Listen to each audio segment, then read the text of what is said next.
Hello, I am live. I'm here to drop in for a coffee talk and tarot. I see somebody's here. I'm going to make sure that I turn on my comments so I can see any that show up. I do feel I got that activated here. I do. I'm just going to give a couple moments before we drop in for what I want to tap into today, which is going to be all about the new moon in Taurus that we have coming in tomorrow on the 27th, 28th of April for some of you, depending on where you are in the world. But this is quite a significant event going down, mainly because of the T-square with Mars opposite Pluto. And there's quite a lot of heavy duty action going down in this lunar cycle that's getting kicked off here. Hello. This is really weird. I got like this annoying thing blocking my view. Okay. This is very annoying here. I can't even see what you're saying, Melissa, because I got this annoying share your referral link blocking my view of your comment right now, which is super frustrating. So I don't, maybe they want me to do this. I don't know. Hold on a minute here. No, we're not going to do that. I don't want to share my referral link. It's already starting. The Mars-Pluto opposition is already starting. You will not make me share a referral link. Okay, well, anyway, there's a lot of stuff that's going to be going on with this particular new moon that's coming in Taurus. So I just want to like dive into the energy with it. This is a community appreciation event, these coffee talk and tarots. I do open up the floor for 5 recipients to receive a free answer to a personal question. First come, first serve. We do those at the end of the download that comes in. If I'm going to even be able to see your questions, because I got this stupid thing blocking my view here. Hopefully we'll see more comments come in. Perhaps it will expand my view here. That is a little bit frustrating, though. I'm going to have to complain to StreamYard about that. So let's just open it up. All right, I'm going to go ahead and dive into this. People can catch up. I want to see, what deck do I feel called to use here? I don't know. Let's just kind of keep it simple. I've been appreciating just going for, a lot of simplicity at this time. And this is the Glow in the Dark Tarot that I'm going to use here. And yeah, I do think that there's going to be a lot of illumination that comes in with this new moon in Taurus, but it's not exactly the easiest energy to move through. This new moon in Taurus will be coming in at 7 degrees, and the Sabian symbol for that is a woman of Samaria at the ancestral well. So this is a point when we can have a real breakthrough, a spiritual breakthrough. It gives us an opportunity to really transform our lives, mainly through making these sort of subconscious aspects of ourselves conscious, bringing them into the field of our awareness. And then that really gives us some material to work with to transform our whole reality. And it's going to be something that also requires that we do pay attention to those roots. And we've had a lot of messages coming in recently about the roots.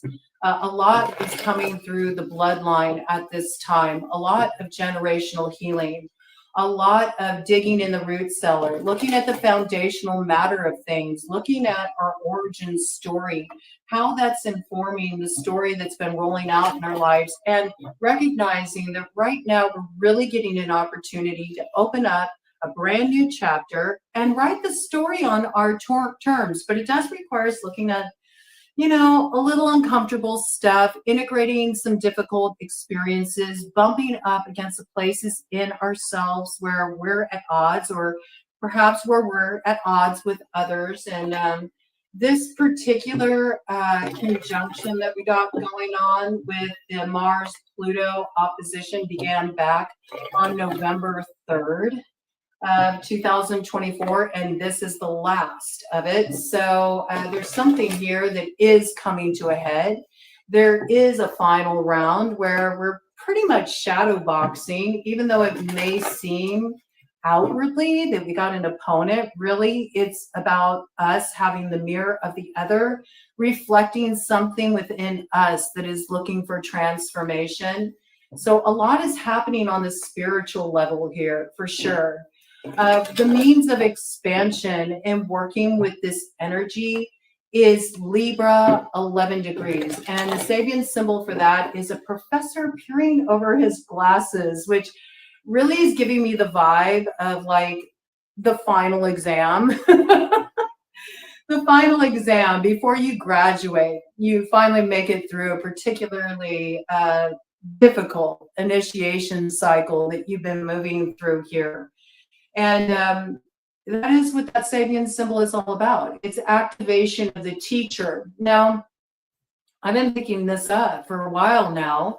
I would say probably the past month or so, it's been coming in pretty strongly that a lot of you are connecting with teachers at this time. Certainly, you could be having a spiritual teacher cross your path. You could put that label on it, but really this is about understanding that everything that is showing up on your path at this time is there to act as a spiritual growth catalyst. It's to bring you to that moment of breakthrough. So you can kind of break that glass ceiling of what you view as your ultimate possibility and realizing there's a lot more room for growth there, okay?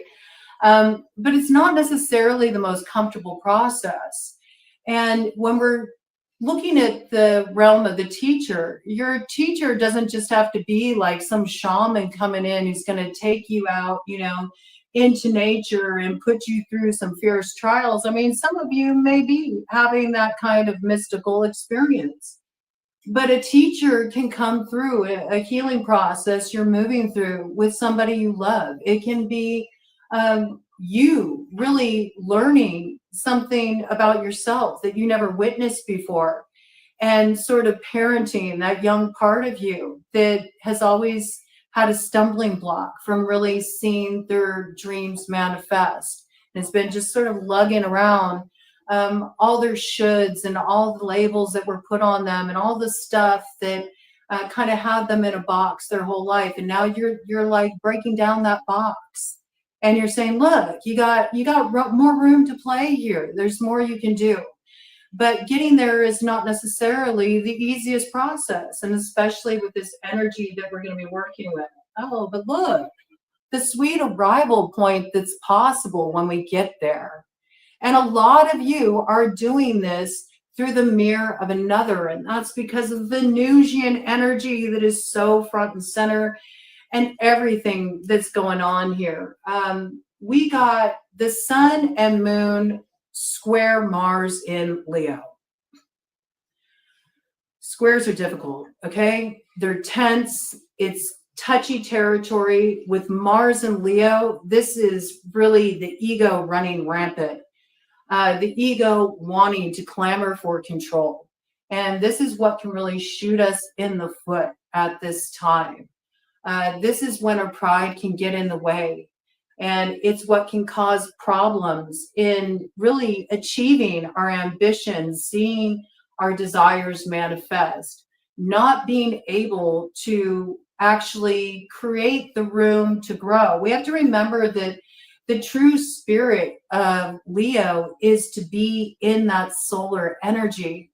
It's also about pleasure, and it's about fun, and it's about letting your hair down and bringing that light into your world.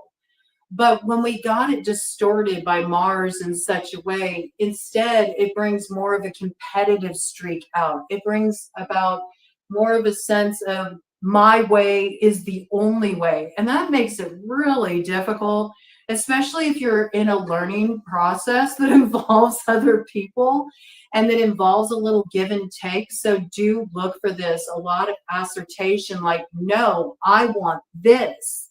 And because you don't want that, and we're not in agreement about that, you're now the enemy. And now we got a big problem. So we need to like really be aware of these tendencies and how they can shoot us in the foot. We also got the sun and moon square Pluto in Aquarius. So this marks the beginning of the rebellion, right? You know, it's really looking at all those shoulds. It's looking at all the labels people have put on us. It's looking at all the roles that we have taken on. We can't like negate that responsibility and say, well, they did it. They put me in that position. No, you took it on. You took it on. I mean, there has to be ownership of that. Sometimes that's hard to look at. Sometimes it's hard to look at the ways we got ourselves into a pickle, the ways we sort of got ourselves into a conflicted state because we weren't able to work well with others. And that's where our greatest teaching experiences come from.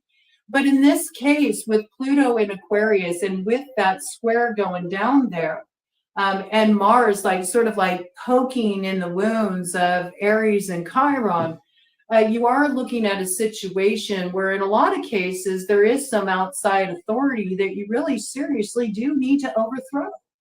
You need to rebel against it. It's out of integrity. It's out of integrity with your soul's truth. It requires you to be true to your own soul. And that can be quite a breakthrough moment, especially if it has you breaking the mold, ruffling some feathers, not falling in line. Okay, so do look for this energy to be front and center here. This is something of importance to be aware of. We are meant to move into expansion.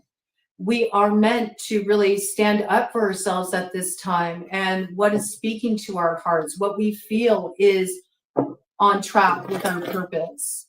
And that may require that we have to say no to something that's always been an authority in our life. This may be the time when we need to put down some boundary lines and say, you shall not pass. We got the high priestess in reverse, see? And this to me really reminds me of that initiatory process where it's sort of like you're going before those 7 gates of hell and you have to shed something that's false, sort of like a false adornment, something you've worn for too long that doesn't really represent who you truly are at your core. And it's a very vulnerable process as you're going through that transformation. You're shedding these old identities and you're understanding the uses of power and how to hold that power wisely.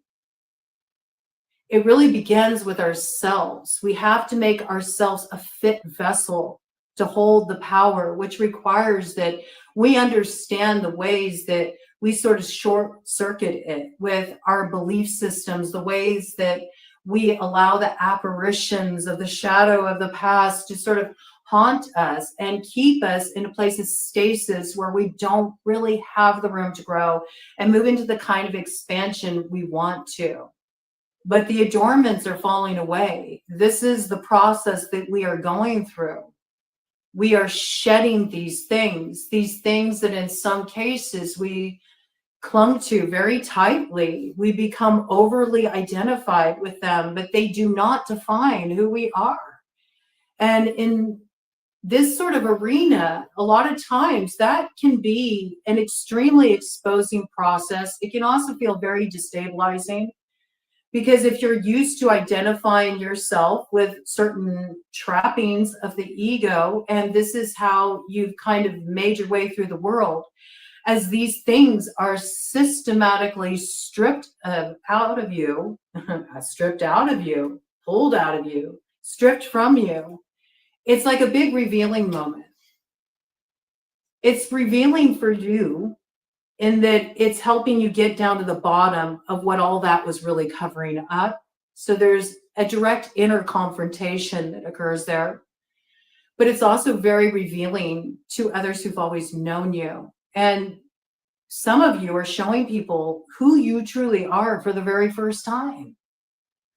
And you might not, dig all the responses or reactions that you're getting to that. Most of it will be reactive in this climate. People may think that you're turning up on them. Like, well, wait a minute, what's going on? Who is this? Like, I never saw this side of you. But what people won't understand in this climate is, yeah, neither of you. Everybody's going through this process right now, right? So it's also going down on a very global level as well.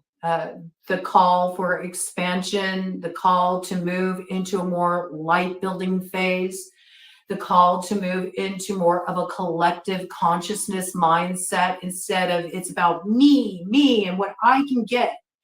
This is really going through a radical shift. But before that can happen, the haves have to experience the lens that the have-nots are looking through, and vice versa. So there's a lot of checks and balances going on right now. There's a lot of reaction to that.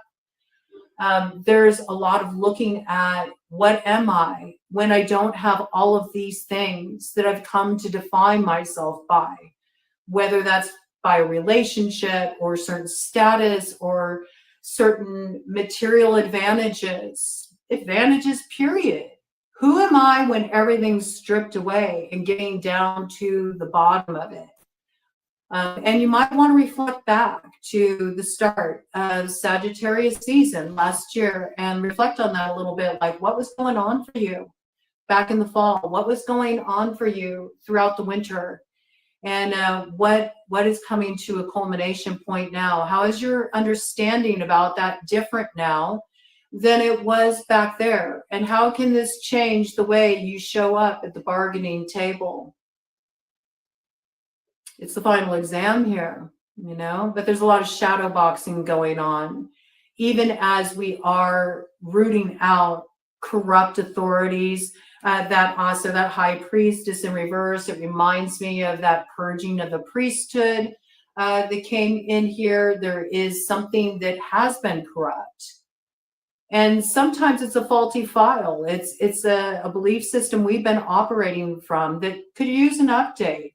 Okay, so sometimes we have to first look at ourselves. In fact, I always advise that. Look at yourself first. If something's activating you, if you're wanting to kind of lash out, or if you feel like you're getting poked, like, well, where's it poking? What's going on there? Don't really focus so much on the other. You'll really find you start to master a lot more when you just use it as an opportunity to figure out what's coming up inside of you. It puts you in a much different position than when you're fixated on what that person's doing over there or what their reaction is, right? And when you do that, at first, people may think you're switching up on them, but actually you're just becoming aware of the process you're both engaged in. And as soon as one of you becomes aware, then it creates a little space for the other to become aware too, which is a very good thing. Now, let's talk about Pisces, because Pisces is really feeling it. Do check out where you have any Pisces placements. Do check out what you got going on in your 12th house. It's getting a lot of action right now. We are closing up a major karmic cycle here. We're really getting ready to be full steam ahead here, but we got to do some checks and balances. We got a final exam to pass here before we can step into that. And a lot of you are having a teaching experience show up on your path to help you, ace this, all right? But it's not going to be necessarily the smoothest, easiest learning process, right? I'm getting a lot about sharing of power is a big message coming through in this lunar cycle, especially with all this stuff really toughly aspected with the new moon in Taurus. Taurus in shadow aspect can be very stubborn, very stubborn. In some cases can be more materialistic or place the value on more worldly sort of things, worldly advancement. It can also come through as like not really knowing your worth, not really knowing what is to be valued, not really knowing what should have meaning. And this can come up a lot for you in the realm of the work that you do. Really finding a discrepancy there, looking at that. Okay, I bought into the system. I got the degree. I got the job. I got the corner office with the killer view. And yet I feel empty inside.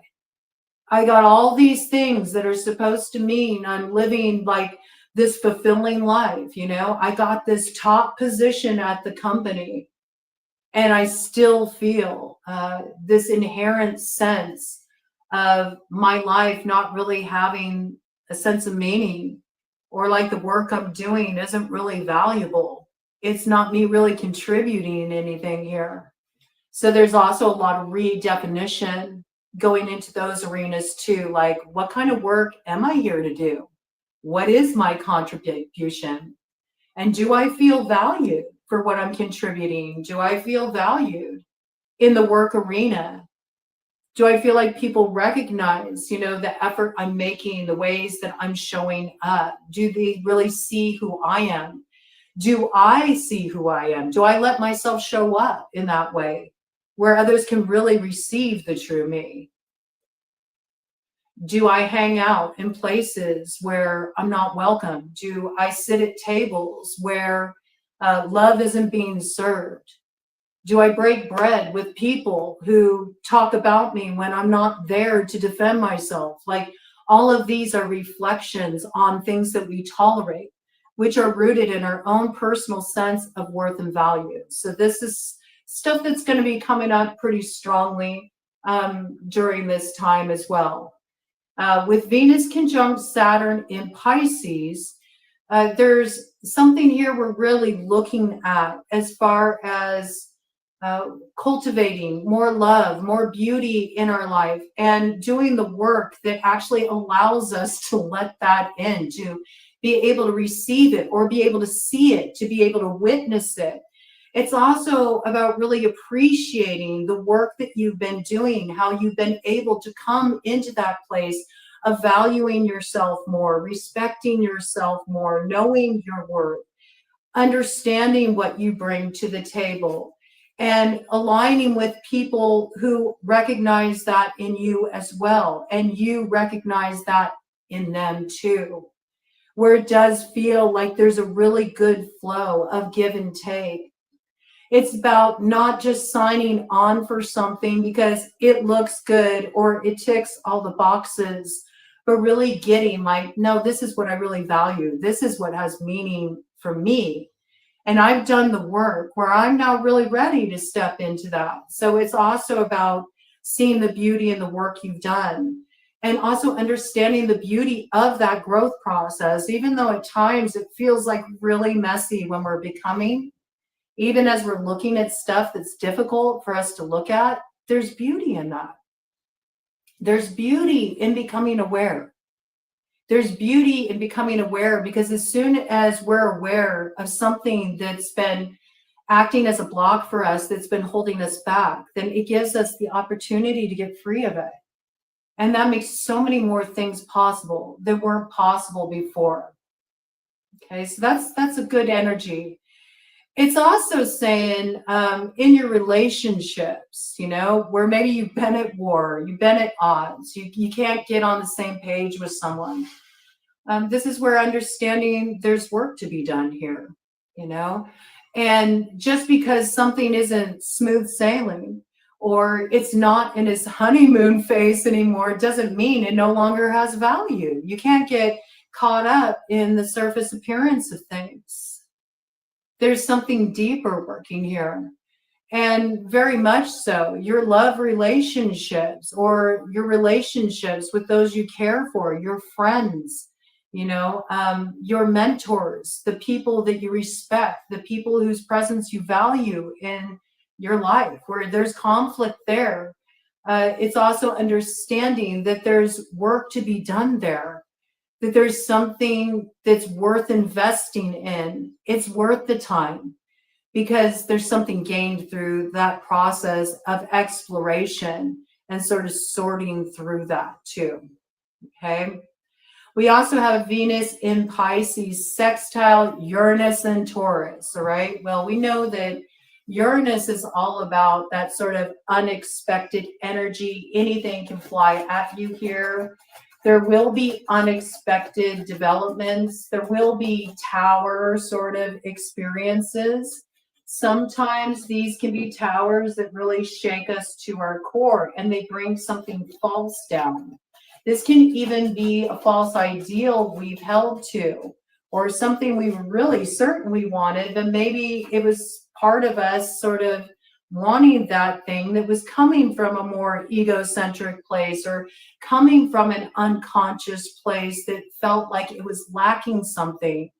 But since you've been doing so much spiritual integration work, you can now see that in a new way.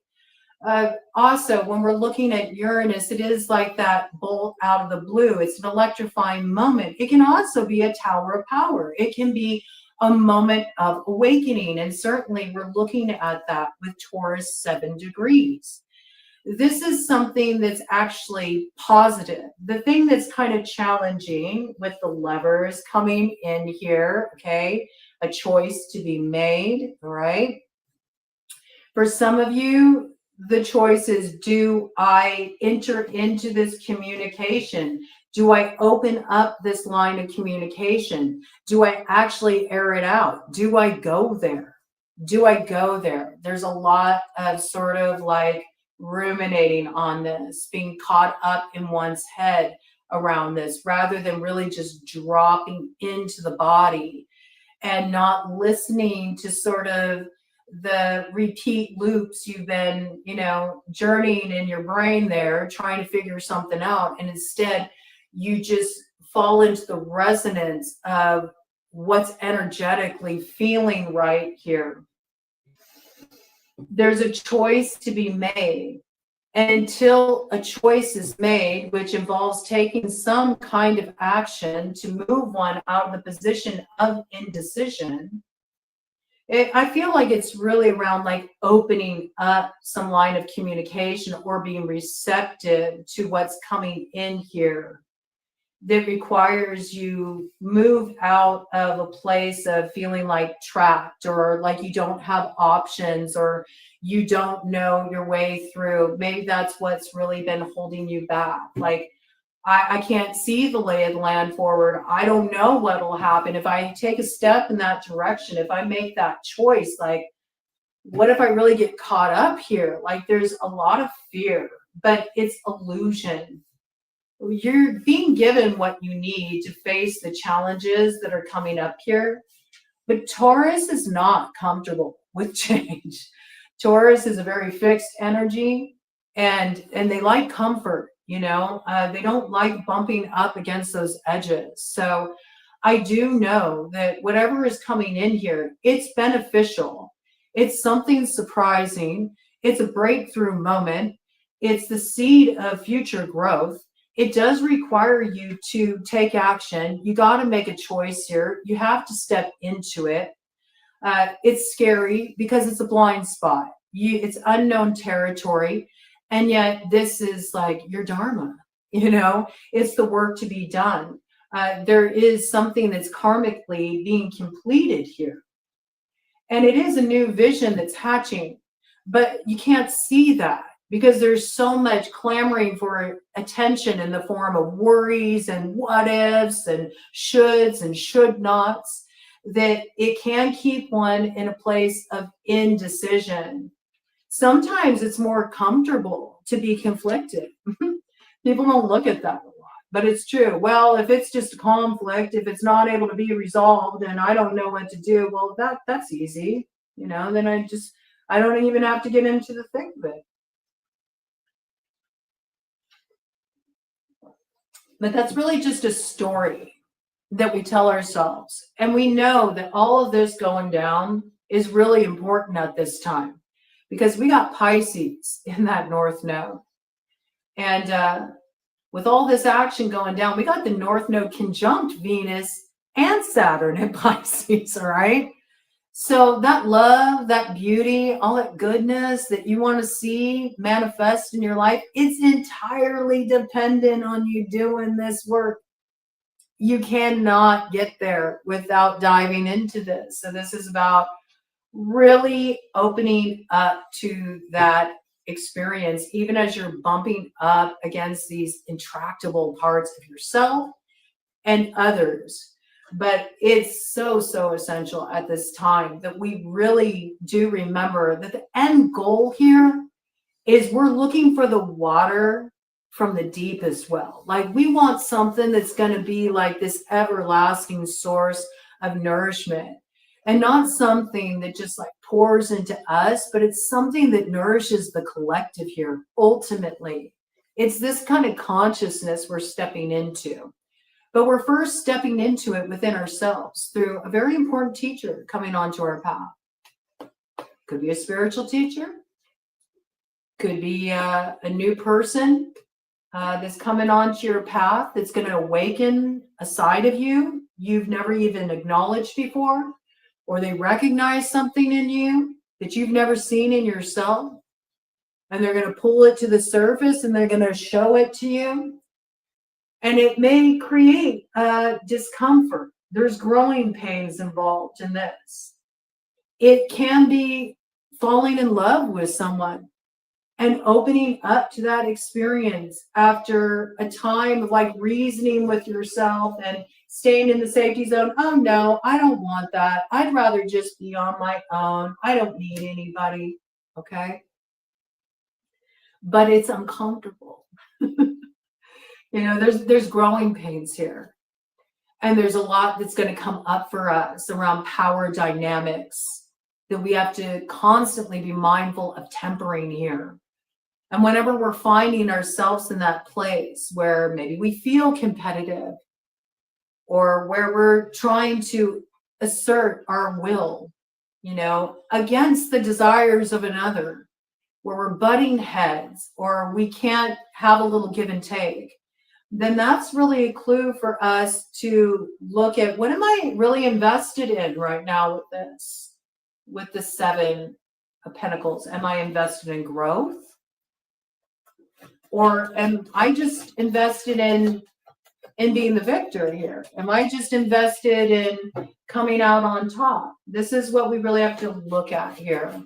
And these places will be dinged in us for sure. This is going to be coming up for us. Yeah, I mean, there's something coming at us here, and it's bringing a lot of heat with it. And it's something that's meant to light us up. It's something that's meant to activate us. So we actually move out of this place of should I, shouldn't I, indecision, not being able to figure it out, not being able to see what we desire actually come into port in our lives, because emotionally we're all over the place. We haven't even allowed ourselves to really drop in with what we're feeling here, what's coming up for us, so those waters can settle and we can have a clarity of vision that brings us into a state of balance. This is when we've been in that place of, you know, using too much force or not being assertive enough, and really trying to understand, where is that coming from? Once we balance something out here by dropping into our intuition a little bit more, really feeling into what's coming up for us here, being willing to look at some of the reasons why we might be so stubborn, why we might not be willing to gain a different perspective here, then we finally can get the key we need to move forward with a sense of purpose. But there's something we need to see here first. That's funny. There's something we need to see here first. I didn't realize we had the Ten of Swords hiding behind this Knight of Wands. Yeah, I mean, this is that kind of energy if you look at it, with the Lovers coming in with the Eight of Swords, with the Knight of Wands to the Ten of Swords with the Two of Pentacles. This is like rushing in where angels fear to tread because you don't really have clarity. You haven't allowed yourself to arrive at that point because you've been too fixated on the outer surface appearance of things. You've been too worried about like how this person is reacting or how they're moving or what seems to be going awry in your life, you know, and wanting to get a handle on it quickly, but not really understanding that you're at both cause and effect. You know what I'm saying? That it's something that you're not looking at that's bubbling up inside of you, that because you're not acknowledging it, you're sort of trying to throw more fire at it. And it's sort of causing things to just completely go out of control here. It's creating further imbalance. It's taking you further away from the end result. And it's sort of like taking that moment to go, wait a minute here, wait a minute, wait a minute, wait a minute. Okay, things feel like they're really chaotic right now, or this feels really imbalanced, or I just can't seem to find the balancing point with this person, or I feel really out of balance. Instead of like throwing more fire at this, let me just kind of sink in for a minute. Like, what is really going on? Because if you continue to move forward in this way or try to force something, it's not going to work. It's going to lead to more sore disappointment here. Okay. And this sort of approach is what needs to come to an end. It is what's restricting the growth that wants to come in here. It's what's holding back the breakthrough. Remember, it's about really entering the waterway, the deepest well, okay, that's going to nourish you. But when you think of a well, it's subterranean. You know what I mean? You got to go real deep here to get down to the bottom of something. But it's the key for finding your way through. Oh, I like that. I didn't even look. And then you got the high priestess right set up. You see? It's about listening to the intuition here. Listening to the intuition, letting yourself kind of really sit with your feelings, hold space for them so they don't have to be so turbulent. A lot of times when our emotions are really stirred up, it's because we're not listening to what we're feeling. We're not creating space for what we feel. And often that comes through trying to get another person to listen to what we're feeling. But that problem you're facing there is because you're not listening to what you're feeling. So like the mirror has to show up to kind of highlight it, what it's feeling like, to not be listened to not have your feelings respected, acknowledged, looked at, had space held for. But you're the one who needs to hold the space for what you're feeling. You need to acknowledge what you're feeling. It's like once you're really aware of that, things aren't so clouded anymore. There's clarity. You finally can actually see a way through. And that's a very beneficial experience because it allows you to sort of show up in a different way where you are, you know, dealing with a thorny relationship issue. And it's the start of what will be the bloom, you know, an unfolding process. All of this is an unfolding process. It really is geared to more expansion and bringing more love and beauty in our lives. But first we have to like call a truce in this war, you know, the places where we're divided within ourselves, the places where we're divided with others. Yeah. And with this, you know, we got so much just going on in the mental space that needs to be alleviated with the fire. Okay? There is so much that's being held within the realm of thought that needs to merge with the fire. That's all about will, focus, determination, taking action, transformation, all right?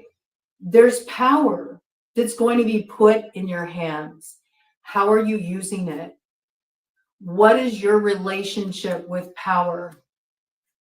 How have you seen others in your life, significant figures in your life, exercise their power, hold their power? What did you learn about that? What have you taken on? It's really looking at this. And lately, every time I see that high priestess, it really makes me think of something I learned from one of my teachers, Francesca de Grandis, within the fairy tradition, which is a priestess makes all things sound. That means you have to make yourself a fit vessel for holding that power. And another thing Francesca de Grandis always said was the path is endless purification, which means we always have to be looking at our relationship to power, how we hold it, how we wield it, the ways that we are willing to stand in our power, how to do so in a balanced way that makes all things sound. You know if there is a misuse of power, if you're creating more conflict, if you're creating more chaos, if you're creating more arguments, disruption in your life, then there's something here you really have to look at. If you're in an embattled place that doesn't allow you to find the way through, there's something you got to look at. How are you using your power? And what can you do to make all things sound? It has to begin first with you. So I do feel like this is the opportunity. This is an opportunity for empowerment. It's an opportunity to step through that gateway of initiation in this lunar cycle that will be coming in. And we'll do some quest reads around this next week where we really dive into that initiatory process and what that's looking like for you. But this is something coming your way that is going to put some power in your hands. It's also something coming your way in this lunar cycle that's going to give you the ability to actually step out of the crossroads, pass a certain test that does level you up, but it has everything to do with how you use that power and your relationship to power. And this is something that really does need to be looked at here. Let me see if there's any other details that want to come in around this. Any other details that want to come in around this here?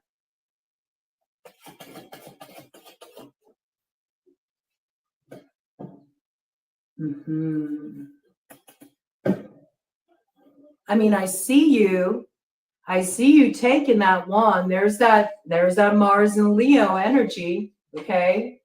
This is about bringing the fire forward.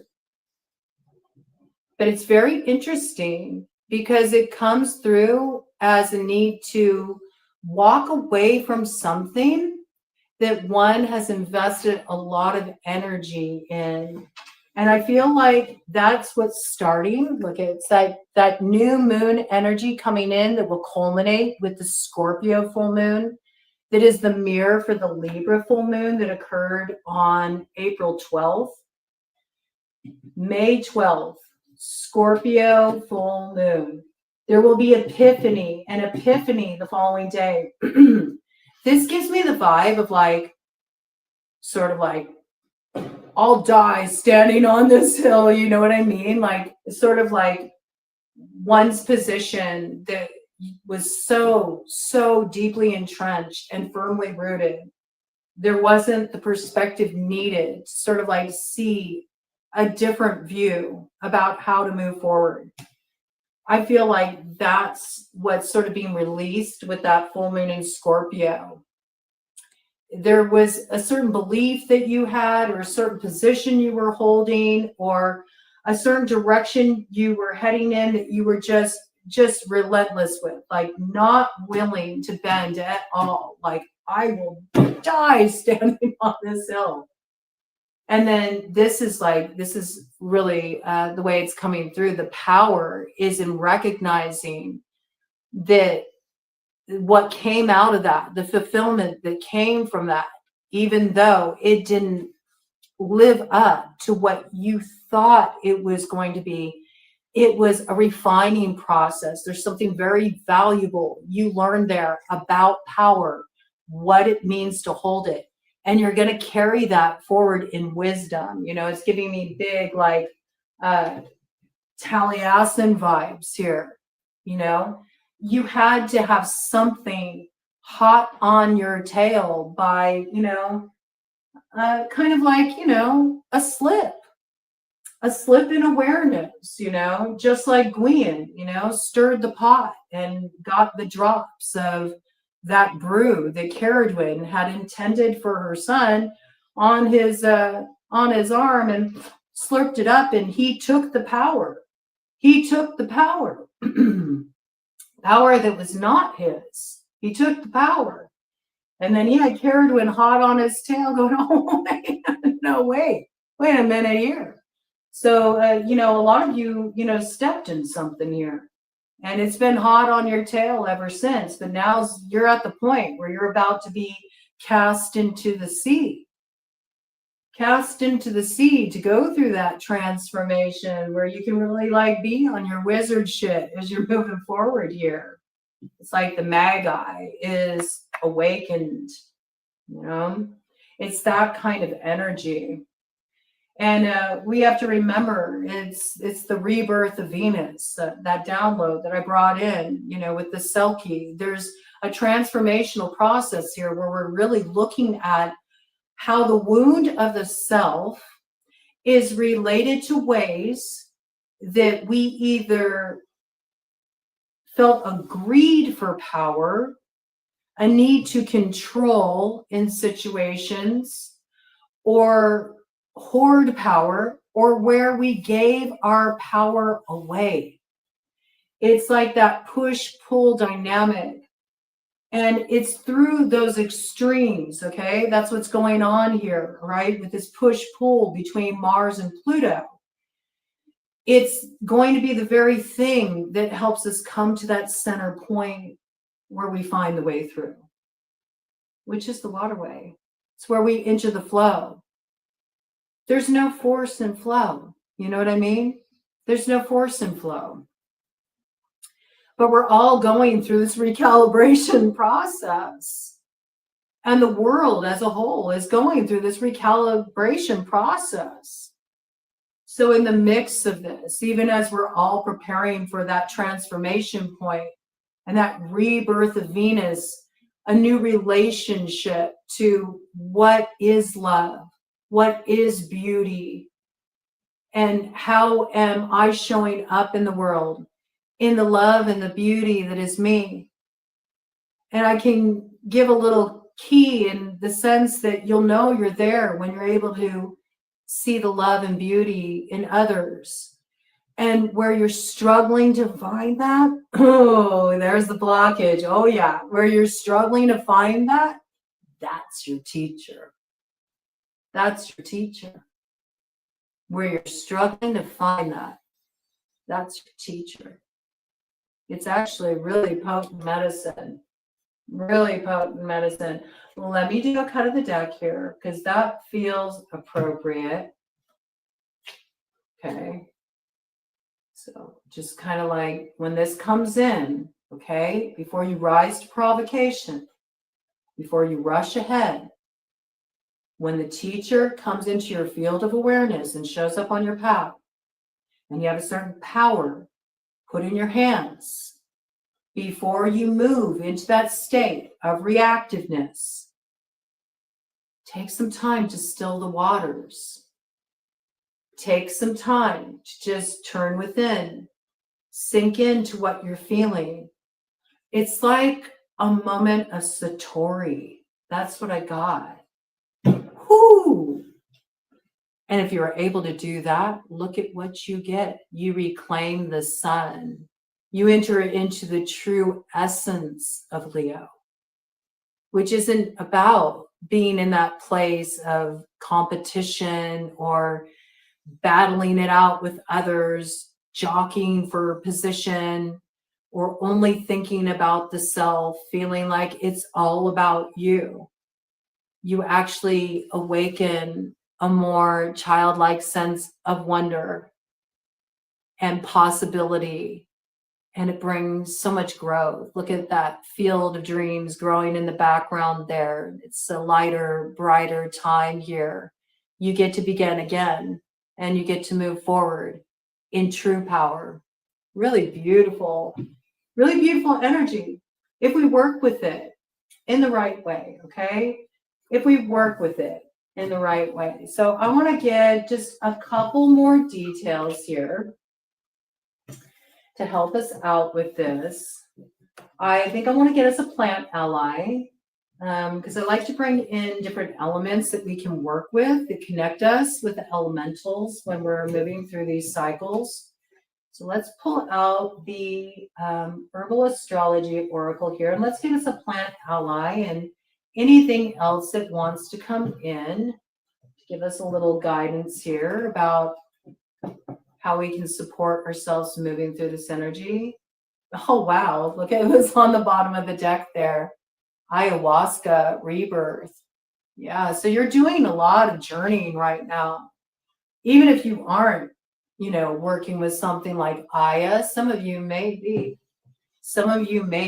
working with psychotropics to integrate some past trauma stuff, and you're experiencing breakthrough moments in that way. I am picking that up. Somebody in the collective might be preparing to enter into Aya ceremony there, but this is the rebirth coming in. We may not see it at first because it's like as the energy comes in, it feels like a little disruptive or destabilizing, but it brings in gifts with it, okay? So this is what it's about. We're getting to what's on the other side of moving through that Pluto territory. It's on that day of Epiphany that comes on the 13th, the day after the full moon in Scorpio. You'll have a much different view at that time, okay? There's some kind of breakthrough, awakening moment coming in here. So we're just going to get us one plant ally here. I don't want to overcomplicate things because I think we're all going to have sort of like enough on our plates to contend with here. We don't need to bog things down. We can keep it nice and simple. But I do like this. Maybe like a plant that we can connect with. And you can connect with the plants in many different ways. You can connect with the plants through cleansing methods, whether you're working with smoke cleansing or asperging, or you're adding the plants, to your spiritual baths. You can even do meditations, calling in the spirit of the plant into your meditation. You'll be surprised how much you can learn that way, just by connecting with the spirit of things. A lot around animism has been coming in for me recently. I mean, that is sort of like the spiritual foundation of our ancestors. There's been a lot of rootsy stuff coming in. So I'm probably going to talk about that too. I'll bring something in around that next week because it's something that wants to be spoken to. But it is really understanding that concept of the world soul, that everything does have consciousness. So you can certainly call in the plants into your meditations and ask them to teach you their medicine. You'll be surprised. You'll be surprised what comes through. It's actually pretty potent. You can even just research them, study them, look up the metaphysical properties. Like there's so much you can learn. So much you can learn just by connecting with the plants. The plants, the minerals, all of it, okay? Look at this. Yeah, we're heading to that time of rebirth with the motherwort here. Really powerful. And we do have the strength. We do have the strength to really pull the best out of that Leo essence. And when I think of that, if we look at the best of the Leo essence combined with the Mars energy, we can awaken the leader in us, and to lead with a sense of nobility, and to lead with a sense of courage, and to be lion-hearted, right? To be brave and really embodying our heart space here. and there is that waterway that's coming through. We will enter this flow. It might require us to soften our edges a little bit with the Venus energy here to really enter into that space where we can kind of like soften some of those sharp edges of truth we've had to encounter, and where we can make ourselves receptive. You know, we got to be able to open up our hearts to be able to receive what wants to come in here too. But I do feel we have the ability to do this. And we know, of course, before this birth can come, we have to enter through that initiatory gateway that is that Scorpio full moon. See the 13th there. That's when the rebirth will come. The epiphany will come. You'll know the flow that you're entering then after that full moon. But first, something has to be wrapped up, come to a close, that brings about an end to that division that's kept us from really entering that space of the love and the beauty that wants to root in our lives. Rose quartz coming in as well as a crystal you may want to work with at this time. Connect with a rose quartz. And there's a lot of different ways that you can do that. You can make a new moon water with rose quartz. You could make a rose quartz essence to work with. I believe you can put rose quartz in water and imbibe it, but I would say just double check, make sure, okay? Not all crystals are something that you want to put in something like a lunar essence that you're actually going to take in. So make sure you kind of double check on that. You can also like add a rose quartz to your bath. You can sleep with a rose quartz under your pillow, you know. You can work with rose quartz to even like pour some warm oil right on your chest, right over your heart chakra here. And you can use like one of those rose quartz hearts. They're so lovely. They fit in the palm of your hand. And you can just sort of like massage that heart space, you know, just sort of soften everything. It's a really beautiful way to work with rose quartz, but it is coming through as a touchstone. And there's something here about recognizing that even though you may feel like vulnerable, or you may be moving through territory where it feels like it's a bit exposing, it's actually the source of your strength, okay? And yeah, it takes courage. It takes courage to go there, right? But there's really something beautiful that comes through if you can let it in. Okay. What is the ally that wants to come through for the collective moving through this lunar cycle, Spirit?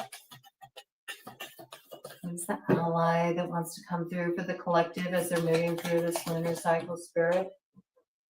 Wow, that's powerful. Woo! Oh, I love it. I love it. Okay, bottom of the deck, I just have to show it. We got nettle here coming in with action, okay? So this is what you're doing. Number 21 there, that is aligned with the world. Also aligned with all the fixed signs, the fixed nature of things. So there's something here that's been fixed that is going through a radical transformation. It's moving more into a shape-shifting state. It's becoming mutable here. And with this, we have that Mars-Pluto opposition. Ooh, okay. So this is the transformation point with this, all right?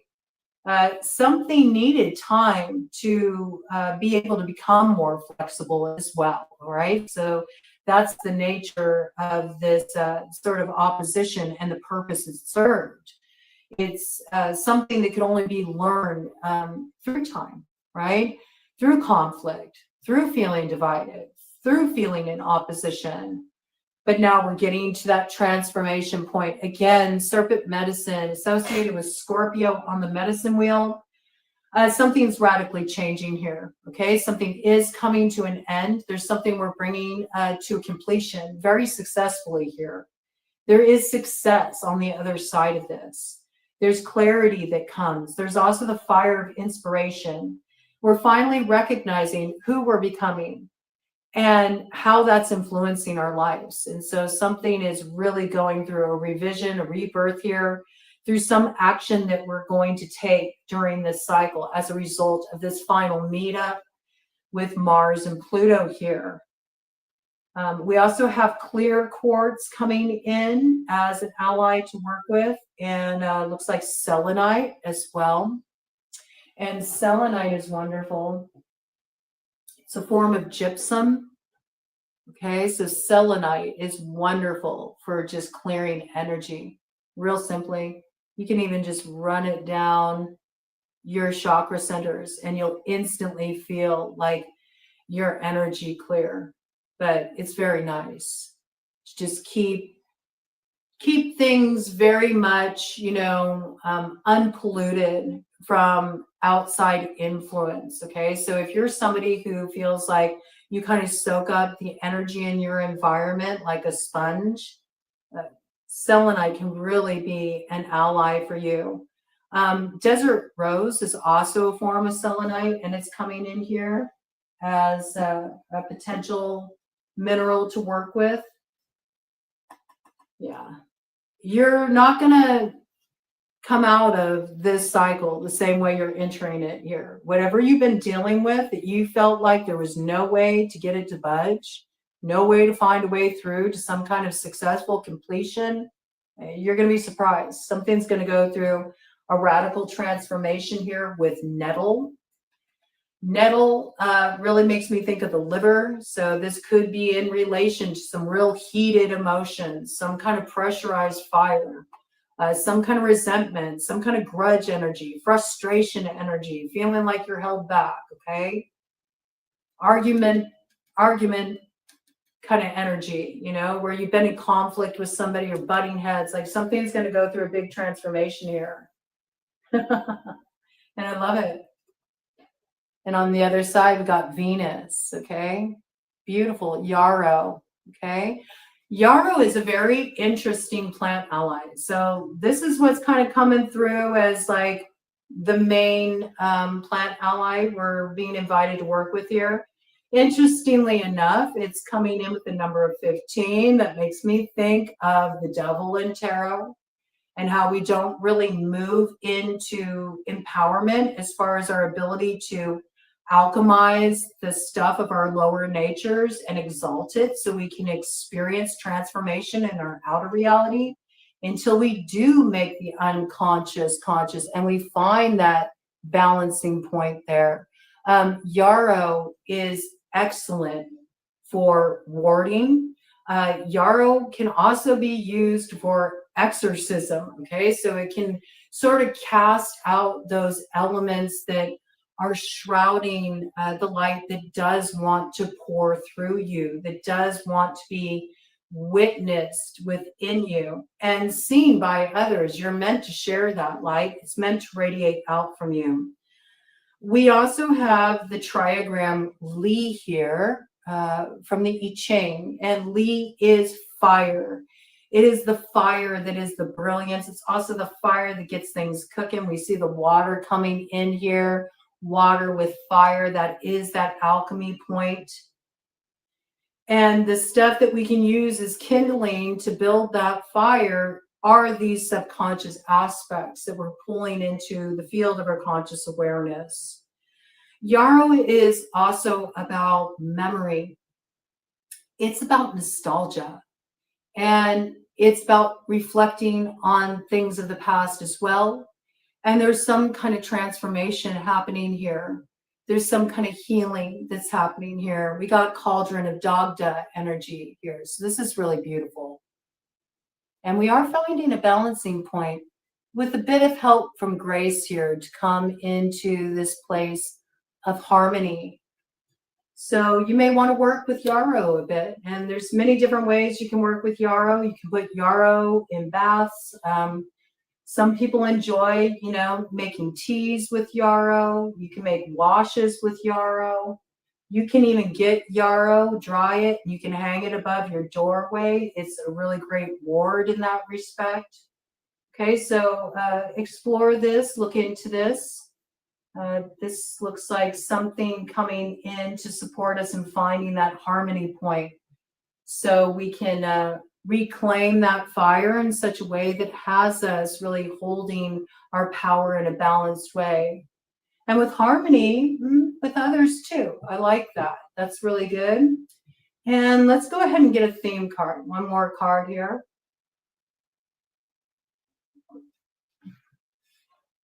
I'm going to get a theme card here, just to give us like a single point of focus. I'm pulling out the real big deck here. And for this one, I'm not going to look at the bottom of the deck and all that, or I'm going to get so like caught up in it. And I'll just go down another rabbit hole. So we'll just get one card here to just kind of like cap it off. Hopefully I'm not missing anybody's messages. I just got like this blockage on my side here. This is the first time I've ever seen that with StreamYard. It's really annoying.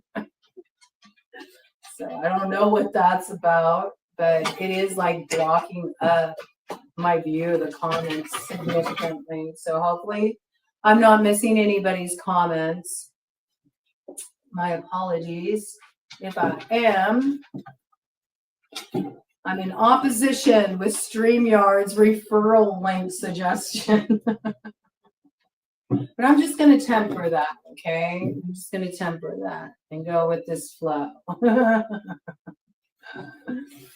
right, let's see here. How do I want to do this? I think I'm just going to do a cut of the deck. That feels appropriate. Okay, so maybe we'll look at two cards. We'll look at two cards. I'm going to do a cut of the deck so we can get just some themes that we should be looking out for. Some words, okay, to kind of like keep at the forefront of our consciousness. They can help us stay on task with the soul work at hand, so we can make best use of the opportunity available here, which really is to break on through to the other side, all right? So growing pains, yes. But with that expansion, 11 degrees Libra, it's all about sharing what we've learned, okay? So that's part of your purpose. Like you may have been a little bit frustrated with the ways you've been tested and with this final exam, but the reason why you've been tested is because there's something that's come through that you're actually meant to share with others. It's part of your purpose.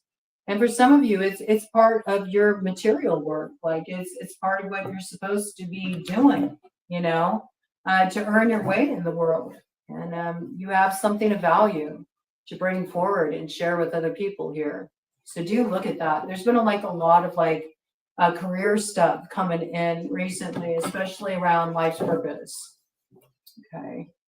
And I could see that really looking through the lens of Pluto and Aquarius. It's also about really restructuring that as a whole, just the whole like capitalistic view and currency and how that operates and sort of that whole structure we have around finances and status and the way that's been established, and sort of finding a new communal vision for moving forward too.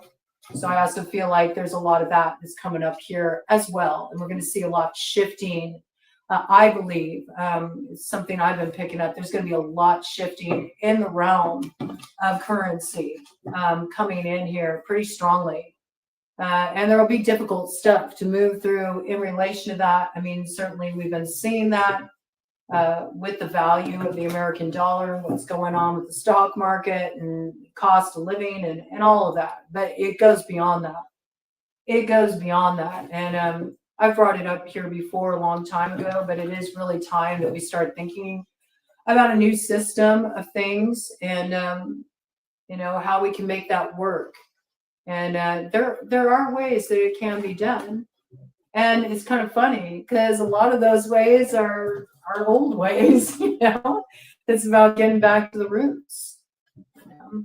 It'd be interesting if we had communities that were founded on, you know, skill sharing and bartering and trading and, you know, these kind of things. and working with currency in a different way, time, energy, contributions, So I think there's a lot that we're going to be looking at restructuring there, and not sort of like going along with the program, as we realize the system's broken, and you can't do a patch job. It has to go through a complete reboot. All right, cut the deck here. Themes for us, Spirit. I like this. Okay, focus on the light. All right, so anytime you start feeling like you're sinking into the mean and heavies, focus on the light.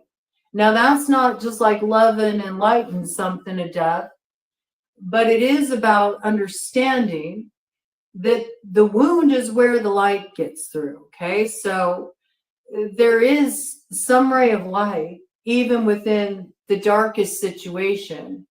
And sometimes the light, okay, because people misunderstand the nature of light. Light is the creative active force. So sometimes the light that gets through in a very dark space where you're uncertain or you're in unknown territory, you've got a lot of heavy stuff you're moving through. Sometimes the light that comes through is the action you need to take. The action that's being pointed out to you. See, this almost looks like an eye to me too. It's a way of seeing a new way forward, an action that can be taken that causes things to grow. Look at that sunflower energy. Also, change your orientation. We've been talking about that. Face the sun. Let the shadows fall behind you. Stop being so like fixated on the shadows that you just keep them in the realm of the valley of the shadow of death. It's taking what's been in the shadow and lifting it up into the light of conscious awareness that transforms it. Then you won't be shadow boxing because you're not looking at your shadow, okay? You've allowed the shadow to bring it into the light. So you're not like exiling parts of yourself anymore. You're calling those parts home. You're loving them into the light. Loving them is just accepting them, understanding that, yeah, this part of me belongs too, This may be a part of me that I felt, shame around, or this may be a part of me that feels guilty, or this may be a part of me that doesn't feel good enough, or whatever it may be. This may be a part of me that's afraid.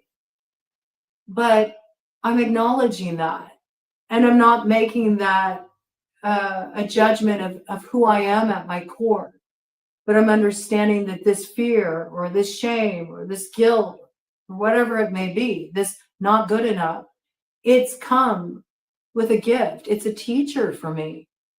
So I'm not going to cast that part of me aside anymore. I'm not going to bury it under the rubble of the past. I'm going to excavate it. I'm going to bring it up into the light, and I'm going to understand, oh, this is actually the seed of everything that wants to grow for me now. Okay? And it's a little bit of sunflower medicine coming in too. Okay, so it is about doing like the sunflowers do. They turn their faces to the sun. All right, so focusing on the light, coming in with the number 37, understanding that we are at that juncture where the past and what's coming to an end is merging with the timeline that is now that will become the way of the future. All right, so stay focused on what you want to grow. So whenever you're thinking about ways that you felt blocked or ways you felt held back or what hasn't worked for you, use that as an opportunity to go, okay, that was then, but what do I want to grow now? Or what is the action that is rooted in growth? What is the action that it may feel a little uncomfortable, but it's me stepping out of the shadows and actually stepping into the light where I can grow, where I can evolve, where I can get beyond it, where I can get to the other side of it. And then on the other side here, we have, ooh, I love it. Ooh, I got chills. Obadiah, number 3. Look at this. Isn't that beautiful? just being in that beautiful receptive energy. We got this like raven energy here, but it's white raven. And there's lore around the white raven, you know. The raven was much like Prometheus. It's funny how there's all this like intersection between the downloads that have been coming in, you know. Prometheus was a champion for the people, for civilization, you know. Prometheus stole that fire from the gods and gave it to the people so they could advance, you know. And yet he was sentenced to like such a harsh punishment for that. You know? And there could be a little bit of that going on here. There could have been a situation where, you know, maybe you've used a little too much force, or maybe your stance has been too harsh and that needs to be looked at, okay? Or somebody you're dealing with is having this moment of epiphany, okay? This is kind of filtering in here. But there's like a real parallel with that energy, because Raven did the same thing. Raven was initially white, and Raven stole the fire from the sky, the sun, to give to the people, just like Prometheus. But the soot from that fiery ball singed the feathers and made Raven turn black. And it's said in the tradition that there will come a time when the white raven will return. It's actually a prophecy. And that at that time, when the white raven returns, it signals a time of a more elevated spiritual consciousness. So this does make me think of that dawning of the age of Aquarius.